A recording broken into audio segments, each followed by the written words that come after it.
ბათუმში მოქმედი თეატრები მომდევნო წელსაც მაყურებელს გაუმართავი ინფრასტრუქტურით მიიღებენ. ახალ წელს ბათუმის საზაფხულო თეატრი გათბობა კონდიცირებისა და სხვა წვრილმანი სერვისების გარეშე, ხოლო ბათუმის დრამატული პროფესიული თეატრი კვლავ დიდი ხნის წინ დაანონსებული რეაბილიტაციის მოლოდინით.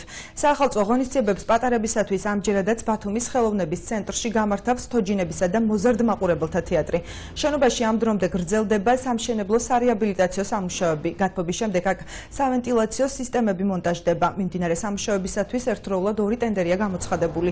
თვის ბოლოს კიდევ ერთი შესყიდვა უკვე სცენისა და განათების მოწყობისათვის წლის ბოლოს გამოცხადდება. თეატრის დირექტორს რამდენჯერმე დაანონსებული და სხვადასხვა მიზეზით გაჭიანურებული სამუშაოების გამო თეატრის გახსნის თარიღის გამჟღავნება უჭირს, თუმცა მედია ჩარკვიანი ამბობს, რომ გეგმის მიხედვით პატარების მიღებას თეატრი მომდევნო წლის პირველ კვარტალში შეძლებს. ვრცლად თემის შესახებ დღის მთავარ გამოშვებაში ვისაუბრებთ. 2 ტენდერი არის გამოცხადებული, ერთი გათბობა კონდიციონირების და მეორე სამშენებლო სამუშაოები, ანუ სამშენებლო საინჟინრო სამუშაოები. ორივე ხელშეკრულება არის უკვე გაფორმებული. თქვენ ნახეთ უკვე რომ კონდიციონირება გათბობის სამუშაოები უკვე მიმდინარეობს და საინჟინრო სამუშაოები დაიწყება ხვალიდან. ორივე ტენდერი უნდა დამთავრდეს თებერვლის თვეში, შემდეგ ჩატარდება სამხარაულის ექსპერტიზა და იმედი მაქვს, რომ უკვე გაზაფხულზე მარტის თვეში თეატრი გაიხსნება.